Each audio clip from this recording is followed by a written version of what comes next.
Hi, good morning, everybody. Now, this weekend I had a letter from my bank saying that my overdraft facility was going to be cut off. And I've had this bank account open for over 30 years and I've never actually used my overdraft. They progressively increased the amount of it so I can go more and more overdrawn up to actually now £1,800. I have no intention of using it because I actually tried to work by the principle that you should never get into debt. And the only debt I ever take on is I put things on a credit card every now and again. The reason I do that is because I get air miles from it, so I can get free flights. Not that I can fly anymore because, well, for 2 years we haven't been able to fly much, and now you try and fly, well, there's all kinds of delays at the airport. So, last time I actually went on a plane and travelled abroad was in November 2020 when I went to Sweden to the launch of the World Freedom Alliance, which was a fantastic weekend away. But I digress, actually. And so what I'm saying is that my overdraft facility's been withdrawn, and I put that up on social media yesterday, and I had a lot of responses, more than normal, and actually over 20 people said same thing has happened to me from Barclays. And a few more people, 5 or 6 more people, said the same's happened to them in other banks, Santander, HSBC, Nationwide. Obviously, Nationwide's not a bank, it's still a building society.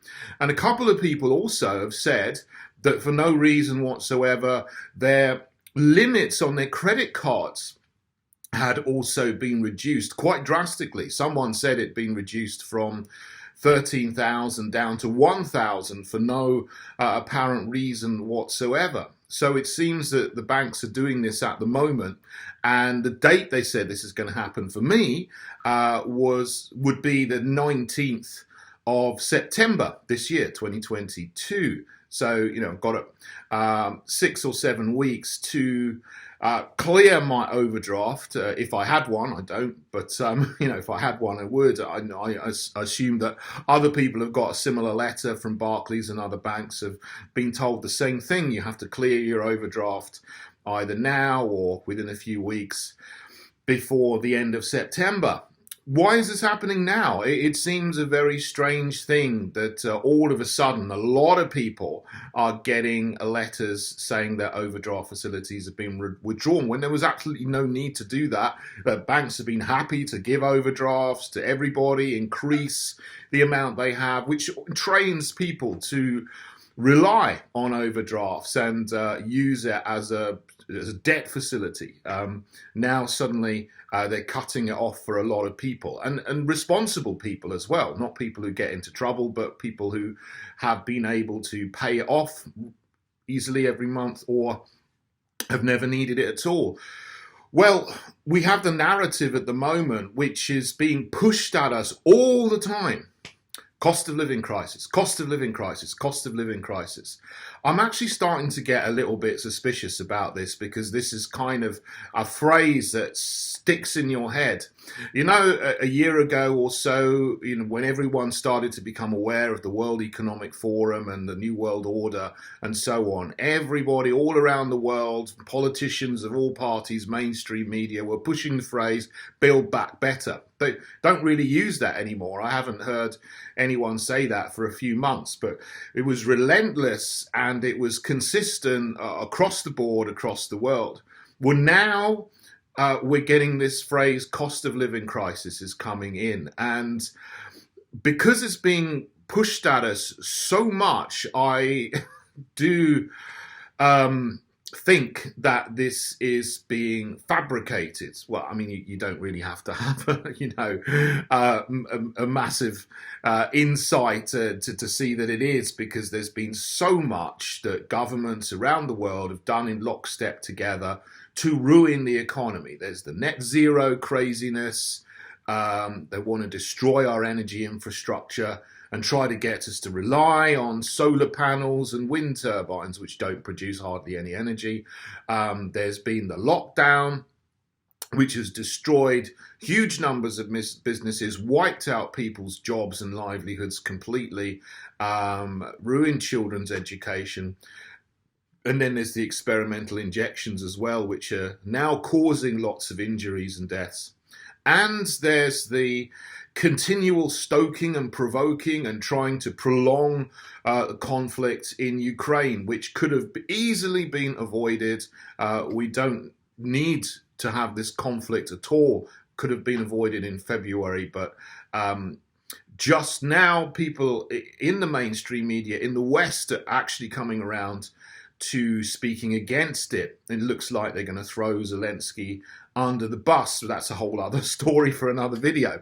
But the point is, these three big things are causing economic chaos, and they're causing fiscal chaos in all of the Western nations. Basically, that means we are spending far more than we get in taxation as a nation. So that means that nations have to borrow, and as they borrow more, that increases the national debt, which then increases the money supply, which increases inflation, and that feeds through to normal people like you and me who have to pay more for our energy bills, our petrol, and our food, and so on, which of course has been exacerbated as well by problems in the supply chains from lockdowns, and also other completely fabricated things like is going on in the Netherlands at the moment, where the government is trying to steal 20% of the farms from farmers, close them down, and then so they can take the land and build huge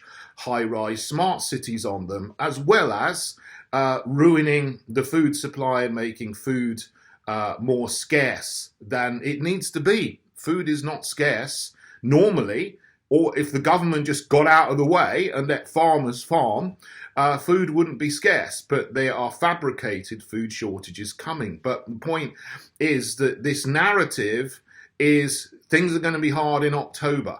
Get ready for a dark winter, a hard winter. Things are going to be really tough. But this is a narrative that is not coming, was coming from people like me before, because we could see it coming a year or two ago, because it's obvious. We look at what's going on, people who are critical thinkers, people who are truth tellers, and there's many, many others who have been speaking about this and looking into these things for a long time. And it's not hard to predict what's going to happen if you just look in the right places. But now it's the mainstream media that are not news reporters, they are narrative spinners, and they are spinning this narrative of cost of living crisis, hard winter, things are going to be really, really hard, there's going to be massive inflation for everybody.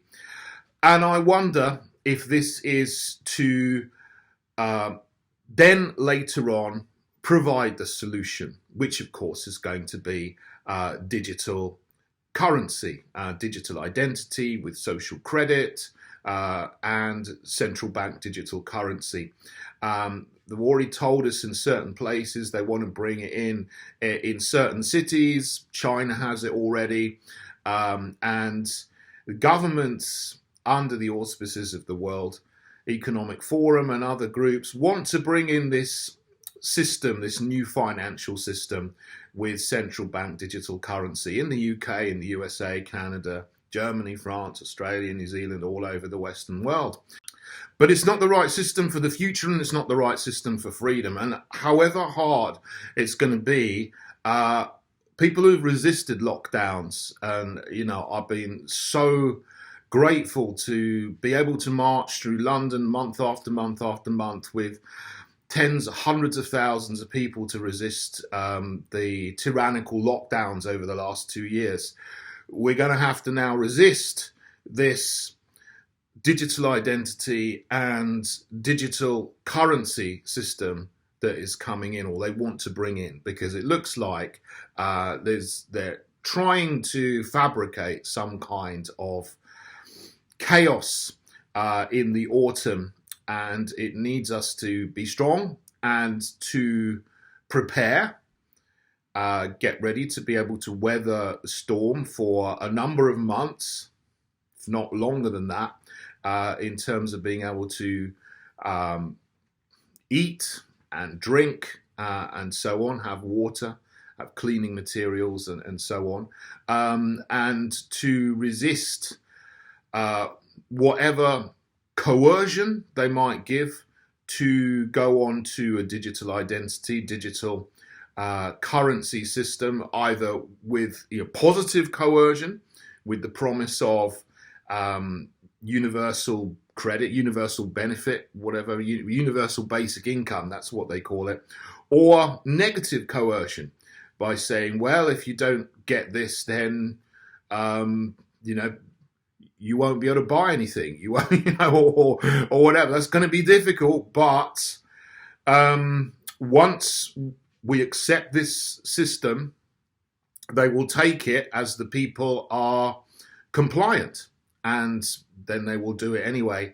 It's at that really tough point that's coming where we have to resist going on to the dreadful control system that they have, that we fight our next big battle. It's going to be tough, I know, but I'm just thinking, and I hope I'm wrong here. I really do hope I'm wrong, but I might not be. But these things look like they're being set up to come quite soon. So although now we're in August, it's summertime, the powers that be want to go on their summer holidays as well. They're all off. What is it? Trudeau's in Costa Rica, isn't he? Having without his mask, even though he tells everybody else to wear a mask and so on. So all these people, I nearly swore then, all these people in the parasite class are all off on their holidays, but they're going to come back in autumn and try to impose round 2 or round 3 of their plans for tyranny. But we will win, because we will resist, and we will keep doing what we want to do, and we'll keep standing in freedom. Okay, I know we will.